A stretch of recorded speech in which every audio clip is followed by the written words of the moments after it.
Good morning, good night, good afternoon, whenever you're watching this.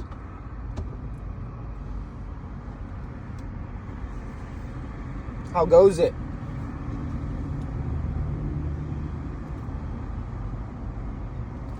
I'm a little lost at the moment.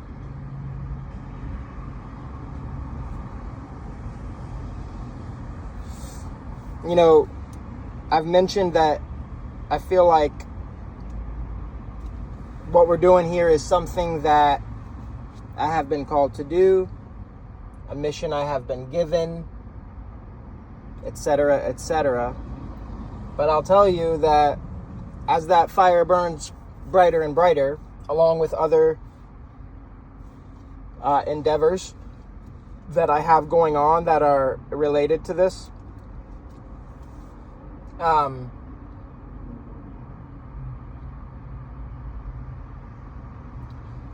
there are so many directions that I could take this in or want to take this in. There's so many things I want to say, so many topics I want to speak on, and only so many hours in the day, right? So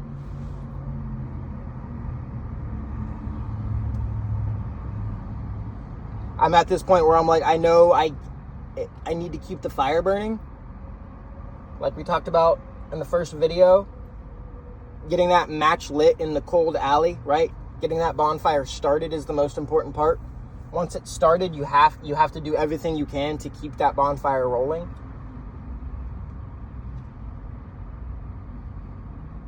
And maybe it's a good problem to have, right? Because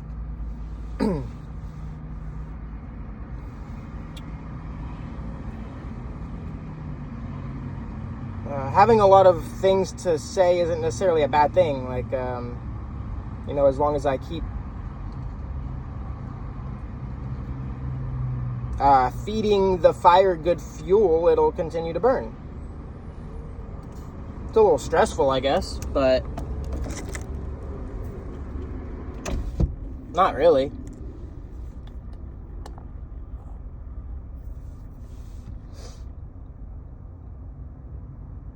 Speaking of stress, this is another one of those concepts I've been trying to impart to those closest to me lately, especially lately. But everything is a tool. And, there's a verse that talks about God will never give you a test that you cannot handle. Which is absolutely true. But there's another way you can interpret that if you, I guess read between the lines. But not only will God never give you a test that you cannot pass or handle, because he's a perfect and just God, but I find usually whatever problem or test I'm presented with, most of the time, I won't say all of the time, but I will say most of the time, I already, before I realized whatever the solution was, I would say 75, 80% of the time, maybe even 90% of the time, I already had the answer before I came to the conclusion of the answer, if that makes sense. I already had, let's say, okay, for example, let's say I'm on my morning commute to work and for whatever reason, I run out of gas. Like I wasn't paying attention and I was much lower on gas than I thought I was. And I just somehow missed that fact. And I run out of gas on the way home. And I'm on like the side of the highway or something, right? The side of the freeway. What do? Well, there's a chance that if I check the trunk, I probably already have a gas can full of gas with me. And this is true. I actually do carry a gas can. I don't keep it full But I do have a gas can in my car with me at all times. But I'm using this figuratively. So that's just an example, but the faith of a mustard seed, right? When Jesus said with faith you can move mountains or walk on water, he was being symbolic, absolutely, but he was being literal too. And I don't understand why I never really hear anyone talk on this. I think it's because it scares most people. Or they don't want to seem like crazy or whatever. But if you truly pray without ceasing, like we're told to, and you truly have faith in God, not like you're trying to subconsciously convince yourself that you have faith in God, but deep down you're full of doubt. If you remove that doubt and you earnestly pray without ceasing, and you're transparent and open and honest with God, He can make impossible things happen.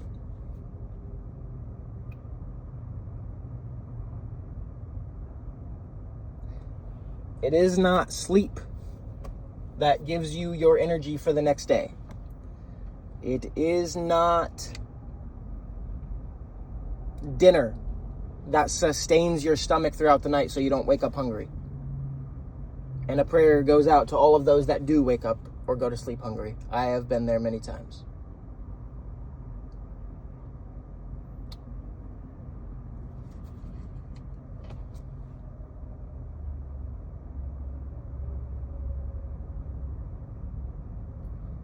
It is not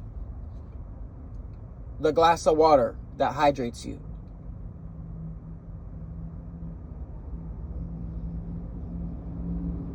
All of these things are God.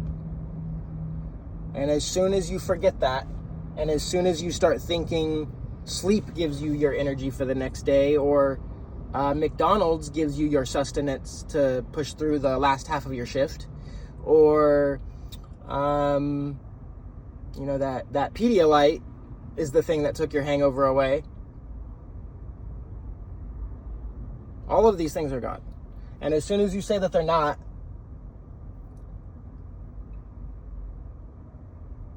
you break that commandment. Put no other gods before me.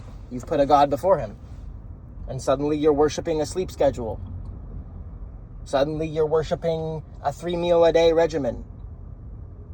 You might not be praying, you might not be studying, you might not be pondering and meditating on any of God's words, but you're making sure to sleep 8 hours a night and eat 3 meals a day. You have made those modern scientific standards of health your God instead of God. You've put a God before him. And so when you aren't feeling so well and you check mayoclinic.com instead of praying, you've made Mayo Clinic your God. You think, oh, Mayo's going to heal me and save me. Mayo's going to point me in the right direction. I don't feel so well. I'm not sure what I have, what condition this is. I'm going to ask a website for the answer instead of the creator of everything. Now, another reason this whole concept scares people is because if you're going to truly live this way and believe this way and have complete faith, you have to understand that it's both.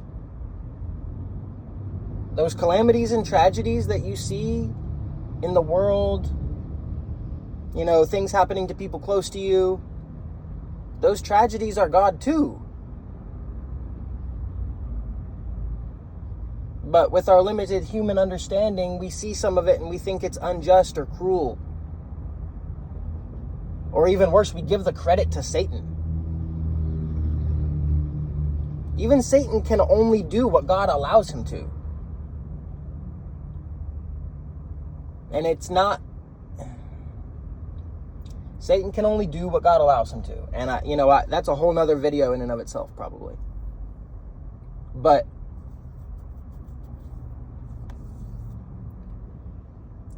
I would keep that in mind. And this is another one of those concepts that I have been meditating on lately, and it has completely altered my life. I think it was probably about 4 months ago now that my life completely changed. And some of these subjects and topics that I'm talking about in these first couple episodes here are an amalgamation of those things that has completely given me the most insane paradigm shift. Unbelievable. So I would encourage you to think on these things, pray about it. I'm always going to say pray about it. Anyone who's going to stay tuned into these videos is probably going to get tired of hearing that, but I can't clearly state enough how important this is. And I know I keep saying that, and yet I still don't do it justice.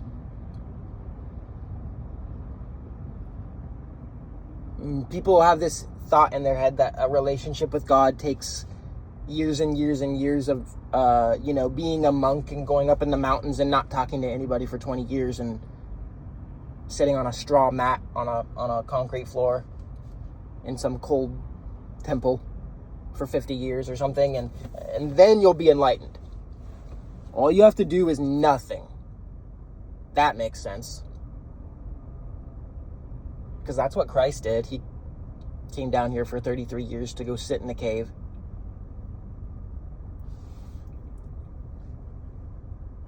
No, he didn't.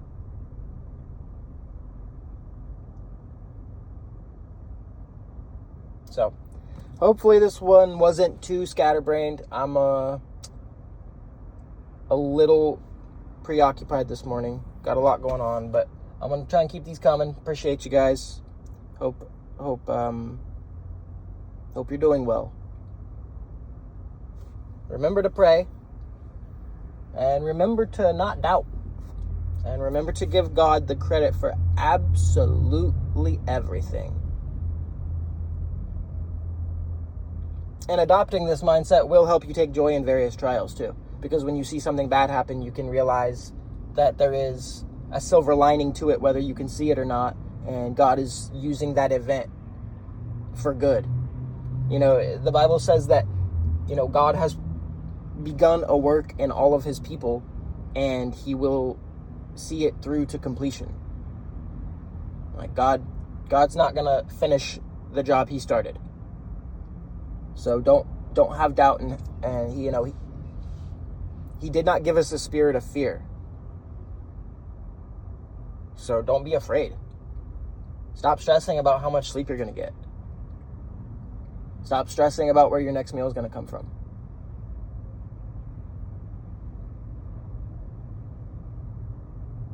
Stop stressing about world events. I'm not saying ignore world events. You should still stay tuned and be diligent and aware. Christ says, keep watch because I'm going to come like a thief in the night. You're not going to be expecting it. So definitely stay aware, but you don't have to be afraid. And in fact, I would encourage you to take a step further. And what I've been trying to do personally is not only not being fearful or anxious when something bad happens, but actually enjoying it and being happy. And I know that sounds insane. And you have to really get to a special place in your mind to even be able to do that. And I know that, honestly, this approach is probably not for everybody, but it has helped me tremendously. Some may misinterpret me and think that I'm taking joy in others' suffering, but I'm actually taking joy in seeing the hand of God at work. And I feel very blessed and honored to have been picked to be one of the few to, go through the end of the age with you guys. It's an honor.